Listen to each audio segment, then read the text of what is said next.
মাহফুজুল আলমের মতো একজন লোক ফ্রন্ট এন্ড সেন্টারে চলে আসে, এটা কিন্তু আন্দোলনের জন্য অনেক বড় পাওয়া। এই যে বিগত বর্ষগুলোতে আন্দোলন পুঞ্জীভূত হতে হতে যখন ফ্যাসিস্টের পতন হলো, এর মধ্যে মাহফুজুল্লাহর ফুটপ্রিন্ট অত্যন্ত গুরুত্বপূর্ণ।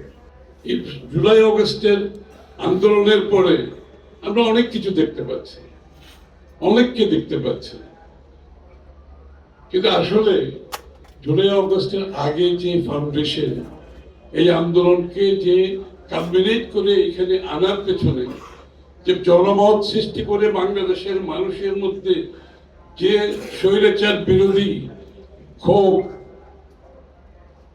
বিরোধিতা এবং স্বৈরাচার পতনের জন্য যে জিনিসগুলো পুঞ্জীভূত হয়েছে বিগত বছরগুলোতে, সেখানে মাহফুজুল্লাহ ভাইয়ের বিরাট অবদান এবং সেখানে আমরা ওনাকে পেয়েছি, সেটা সবচেয়ে গুরুত্বপূর্ণ। সেই পাওয়াটা তখন কিন্তু অনেক বড় পাওয়া। এখন তো অনেকেই আসছে, অনেকে অনেক কথা বলছে, সেই সময় সেই পাওয়াটা অনেক বড় পাওয়া। আমরা সংস্কৃতি কর্মীদের দিকে তাকিয়েছিলাম, কেউ এগিয়ে আসতে সাহস করেনি, দু একজন এসেছে, ভয়ে আবার পিছনে চলে গেছে। একইভাবে আপনার বুদ্ধিজীবীদের মধ্যেও আমরা একই জিনিস দেখেছি। সাংবাদিকদের কথা নাইবা বললাম, আর ওই যে ভারতে একটা বলা হয়েছে শেখ হাসিনার যদি বললে তোমরা ব্যান্ড হও, তখন তারা হামাগুড়ি দিতে শুরু করেছে। তো সাংবাদিকদের তো সেই চেহারাও তো আমরা দেখেছি। সেখানে মাহফুজুল্লাহ ছিল একটা ব্যতিক্রম, মাহফুজুল্লাহ ছিল একটা স্টলওয়ার্টের মতো সেখানে দাঁড়িয়েছে সবকিছুর বিপরীতে।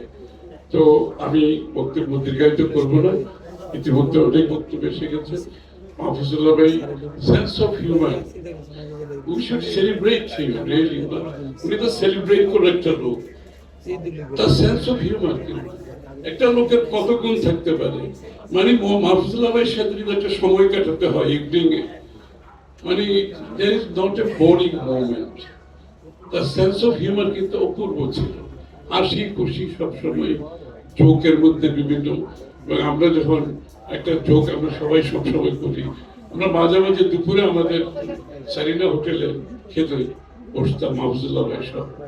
তো মাহফুজুল্লাহ ভাই হচ্ছে একটা হোটেলের তো কিছু অবশিষ্ট থেকে এগুলো তো ফেলে দেয়, তো আমরা সেই যেগুলো ফেলে দেয় সেগুলো খেলে তো হোটেলের কোনো লস নেই। তো এটাকে উনি নাম দিয়েছে 2%।